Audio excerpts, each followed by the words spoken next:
Hello, greetings, and welcome everyone to this news video. I am the Ninjaneer, and the topics for today are as follows. Aptera Time visits the Aptera factory. TheTopher visits the Aptera factory.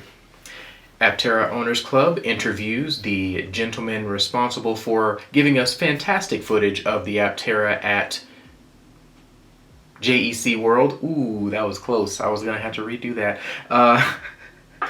Alrighty, Tesla is no longer compute constrained. There's a new most efficient solar cell. Tesla has the most brand loyalty. Ethiopia bans ICE cars. Aptera's March update. And finally, things that I liked. Let's go ahead and get started.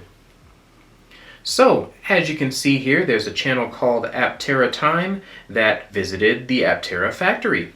They did a full-on tour for this gentleman, and he chronologued the road trip and the actual experience at the facility. He says that part 2 is coming out at a later time. Right now we are only up to part 1. So yeah, looking forward to that. It is a great video. He asks a lot of really good questions that not very many people have asked so far. Yeah, overall I'd highly recommend it. Something similar happened with a channel called TheTopher. TheTopher is a YouTube channel that does car reviews in general, and I just wanted to emphasize, because I haven't clicked on their video yet, all of their videos start with a screenshot that has a steering wheel for the vehicle that they are reviewing. I think that is a brilliant idea and a fantastic thing to do if you are trying to review a vehicle. It's the best way to get people to see, oh, this is the video I'm reviewing. I love that. Anyway, they also did a review of the Aptera vehicle, and they did like a POV first impression situation. The video itself is very positive. There's a lot of interesting things that happened in the video, a lot of interesting pieces of the puzzle that were filled in as a result of TheTopher's fantastic review. So I would say check them out as well. Like I say, as usual, the links for all of this stuff is in the description. Aptera Owners Club did an interview with the gentleman that did a video and interview with Chris and Audra at the JEC World Expo. It was a fantastic event, and they did a fantastic video. The interview with Aptera Owners Club was very good as well. Very insightful, very deep, very interesting. Yeah, I would recommend watching that because it's just fantastic. Aptera has filed several patents that have been approved as of the beginning of this year. As you can see here, we have, let's see, 1, 2, 3, 4, 5, 6 that are Aptera related. The inventor's name, the person that put in the patent, all these are employees or former employees of Aptera. But yeah, you can see the names of the stuff here that were patented. The damper system, the junction box, laminated solar panel, and several different pieces of the manufacturing process were patented. Let's see, light emitting curved laminated panel. Let's see, the curved laminated panel for the Aptera has been approved as well. Multi-directional vent for the HVAC system. This is the vent that's around the actual screen of the vehicle. This was also approved. Rear suspension for the vehicle. In other words, the swing arm mechanism that goes straight up and down instead of back and forth like so, has been approved. Supplemental aerodynamic heat exchanger for a vehicle. So this is the belly pan has also been set up, and the patent has been approved. So a lot of really good, really interesting IP that has been awarded to Aptera here. This means that they are just that much more relevant and that much more of a good investment, more or less. This is not investment advice, by the way, because I am not allowed to do that on this channel. without getting some pushback. Anyway, Tesla is no longer compute constrained. This is relevant because of their push for full self-driving, or the ability for a car to autonomously operate. The autonomy is apparently starting to get really good with version 12 of their full self-driving system. They are saying now that they can train this system without a limitation, or rather, the constraints of the system are no longer based on the amount of processing power that they are using to get the data, make the data, train the system on that data. It's no longer constrained by that bottleneck of, oh, we don't have enough computational ability to make the system, to allow the system to learn, rather. There you go. It took me a while to figure out those words. Anyway, so the article says that another excuse for compute power limitations creating a bottleneck have been computer power limitations creating a bottleneck in its neural net training. Tesla's Dojo supercomputer was meant to fix that, but the automaker has seen significant delays. To compensate, Tesla has been investing billions of dollars into NVIDIA's computing power to create new supercomputer clusters to train its neural assets. Yeah, so they're paying NVIDIA a lot of money, and they are getting those, getting towers and stuff, pieces of the puzzle, processing units from NVIDIA to put into their system to increase compute power. They're saying that the compute power is now at a point where they don't need to worry about it bottlenecking the system learning how to drive, basically. So yeah, good times there. I hope that that system is a great basis for other companies to do the same. Yeah, like I said, competition is fantastic, and I would love to see competition in the self-driving space, especially when it comes to making a neural net type of system. All right, solar panel efficiency. There is a new best efficiency in town for commercial solar panels. This type of panel we're going to discuss in just a moment, but solar panel efficiency is basically the amount of sunlight or irradiance that falls on the surface of a solar panel and is converted to electricity. This is a weird way to say it. In my opinion, it is a ratio of the amount of sun hitting the panel and the amount of energy that can be taken from that sun hitting the panel.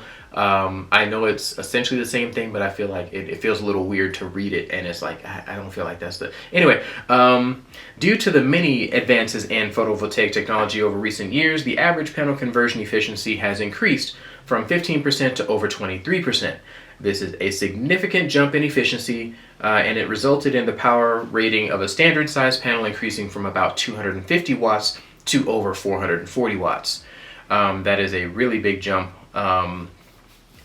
Basically, a doubling of the power efficiency means a doubling in the amount of energy received from the sun.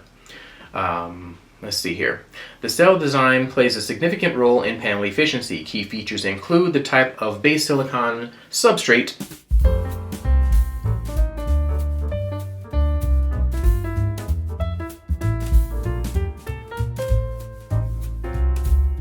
bus bar configuration,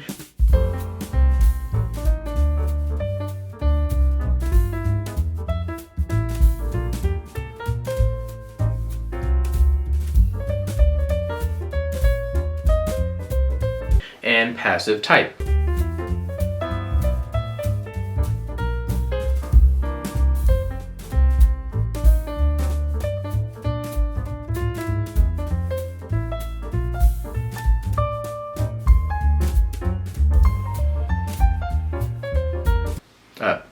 Passivation type. Panels built using contact IBS cells are currently the most efficient, up to 24.1%, due to the high purity N-type silicon substrate and no loss from busbar shading. All of that just means that solar panels are essentially becoming more efficient by eliminating the inefficiencies that made solar panels have a difficult time holding on to the energy that the sun gives it. Let's see. Panels developed using the latest N-type, advanced. Okay. Before I get into super crazy terms, they have developed a type of solar cell that achieves 23% efficiency. 23% efficiency is fantastic. But the next generation of these cells is going to be something like 25 to 27% efficiency. You can see here this technology roadmap. This is where they expect to be able to hit in a few years. Let's see. By 2025, they expect to have 29% efficient solar cells. Basically, this is just a boon for Aptera, because they're going to be able to say, you know what, we're going to use some of these cells and put them together in an array and make the Aptera get 900 watts instead of 700 watts. And so you're getting another 4 or 5 or 6 or 7 miles per day from charging your vehicle. So yeah, what I love about Aptera as a concept is the fact that they've made it upgradable means that they are able to take advantage of the benefits of better technology in ways that make the vehicle just that much more efficient. I believe that we will see a day where solar panels are efficient enough to allow Aptera to be completely powered by the sun and just have the battery as more or less a backup as the nighttime falls or whatever, what have you. So yeah, I am so ready. Like, it's every time I see articles talking about how much efficiency has improved for, I did not know I could do that. There it is. What in the world? When did that happen? Sorry, that was okay. Yeah, every time I see the efficiency increases in solar panels and batteries and all that kind of stuff, I just think about the fact that Aptera is being made in a way that is going to be able to take advantage of these advancements in real time for the end user as well as the company. So the end user can say, I'm going to take out my battery, albeit a very difficult process, it is possible, and put in a new battery with more efficient cells that's smaller and lighter and what have you. I can change out my solar panel. Yeah, bro, I don't need to preach to the choir here. You guys already know, and if you don't know, Aptera is going to be completely upgradable. They are a right to repair company. It is fantastic. I cannot wait. But yeah, new solar panels, fantastic. So brand loyalty is a big deal when it comes to automakers, because it dictates how much business they can expect to base their predictions and numbers on and that kind of thing. Tesla again has been the brand loyalty leader. 68.4% of the people that buy a Tesla buy another Tesla, or things like that. So if you bought a Tesla, you're 68% likely, according to everybody else that's bought one, to get another one after the fact. That's just for Teslas. That's like, let's see, this means that 31.6% of owners leave Tesla to buy a different vehicle. That is minuscule. I don't think that any other company has been close to these kinds of numbers. Like, even in the history of this particular program, I have not seen very many other companies hit numbers this good. 2/3 of the people that buy a Tesla buy another one. Just fantastic. All vehicles in the Tesla lineup have high retention rates, but the Model 3 is the clear winner, with more than 74% of its returning customers remaining loyal to the brand. So 3 out of every 4 people that buy a Model 3 get another Tesla. So fantastic numbers. The most popular choice of vehicle for previous owners of the Model 3 is the Model Y. So if you go from if you get a Model 3 and you're not satisfied with it for some reason or another, instead of going to a different brand, you just go to a Model Y instead, which is probably why the Model Y is the best-selling vehicle in the world right now. Tesla has proven it has a strong connection with its customers despite increasing competition in the BEV market. Calculated price drops and timely incentive offerings have helped to boost interest and keep the brand's positive momentum going. This is according to Vince Palmarez. Sorry if I butchered your name, by the way. Associate Director, Loyalty Product Management at S&P Global Mobility. Long story short, when you buy a Tesla, you stay with Tesla. I mean, it is a trend that I am seeing in general when it comes to electric vehicles, that Tesla is like by and away the largest seller, the highest quality, the most things that a customer wants in an electric vehicle are like consolidated into Tesla. Yeah, it's wacky, man. I hope that more competition comes through sooner than later. I'm hoping Aptera is the competition that Tesla needs to kind of push their brand forward to compete more strongly as well. I hope Aptera continues to learn from Tesla and grow from their experiences as a company and becomes like a pillar of the EV market. That's what I see them becoming, and I'm deeply hoping that that becomes the case. Yeah, Ethiopia surprised a few folks by becoming the first country in the world to outright ban anything that isn't an EV. Let's see here. While the new policy limits the import of internal combustion vehicles in Ethiopia, it does not completely resolve the problem for its people. Electric cars globally continue to be expensive, and EVs still remain financially inaccessible for a significant number of Ethiopian citizens. The percentage of the population that can afford a vehicle in Ethiopia remains negligible.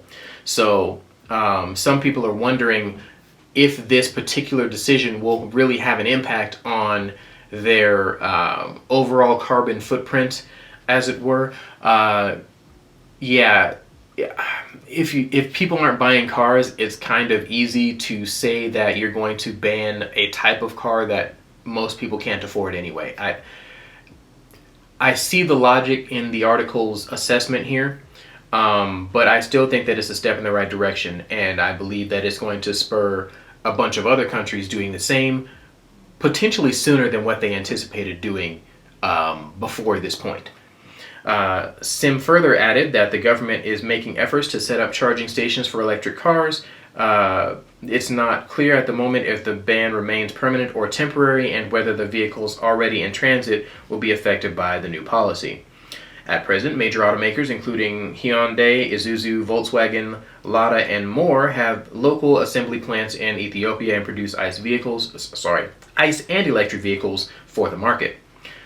One thing that interested me when it came to this ban as well is, can someone make ICE vehicles in the country and sell them in the country, or is it just or is it just imports coming in that can't be ICE? So the verbiage made me think that it was probably the latter, like people just can't import ICE vehicles, but you can still produce them in the country. But time will tell. I might have to look into the actual legislation and see what that's about.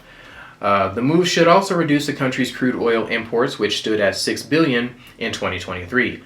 It's also likely to affect automakers in India, which export cars to the African nation.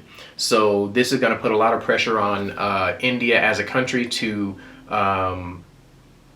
if they want to continue exporting to,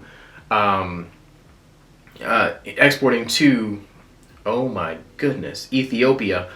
Woo! My brain just went blank. Anyway, if they want to continue exporting to Ethiopia, then they're going to have to get more into electric vehicles, electric transit in general. I know that India does have a little bit of that going on, but not nearly as much as other countries, the US, China, things like that. So hopefully this is a move that will inspire others. I would like it to inspire others to make moves of a similar type, but we'll see how that goes.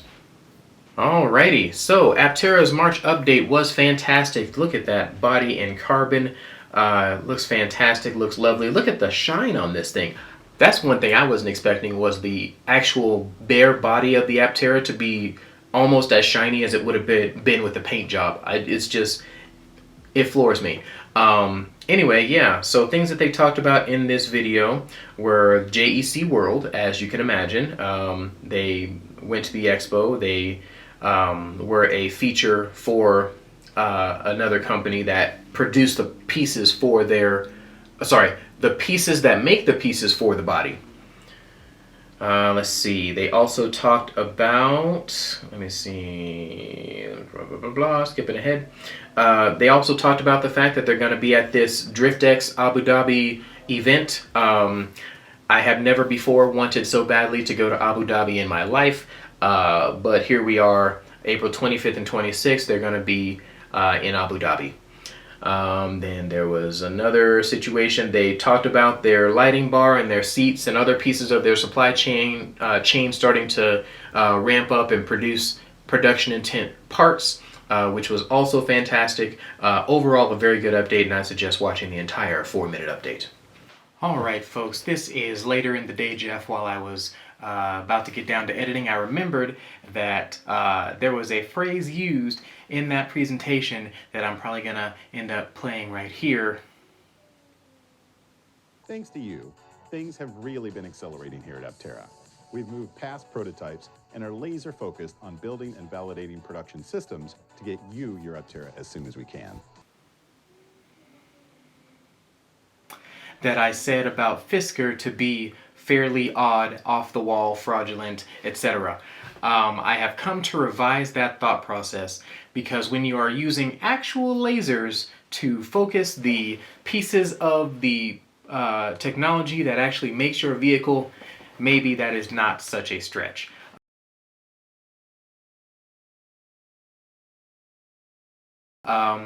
We have not seen enough of Fisker's process, or at least I have not seen enough of Fisker's process to say whether or not they are using lasers, so therefore it is not fair of me to say laser focused is a term that you should not use because it sounds fraudulent. So, just putting that out there. My bad.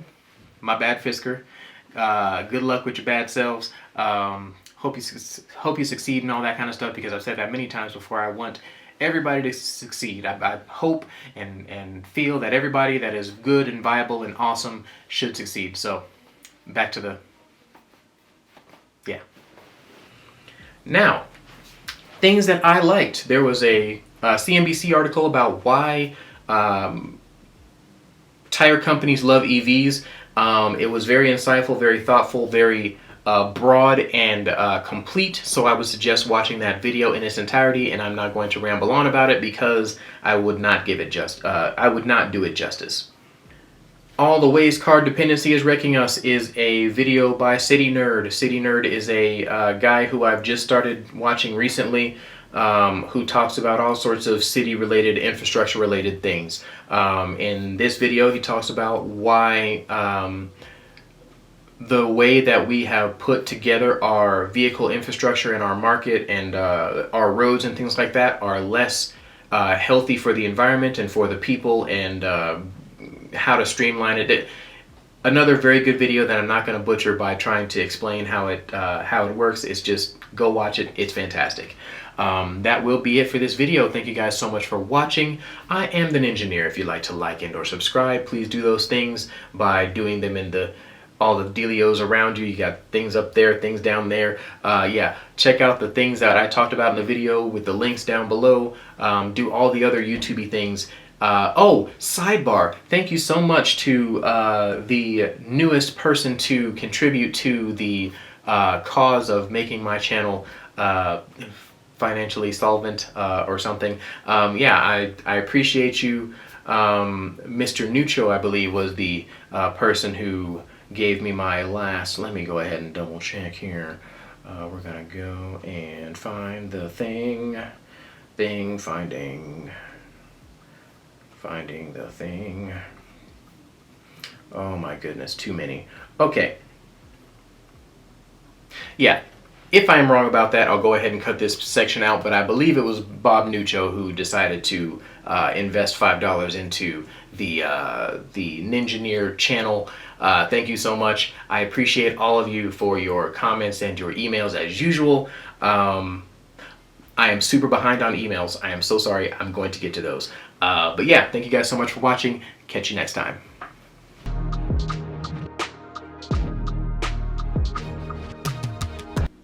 Hello, greetings, and welcome everyone to this news video. Oh my goodness, bro. Can you like stop revving your engine? Like, bro. All right, let's try that again.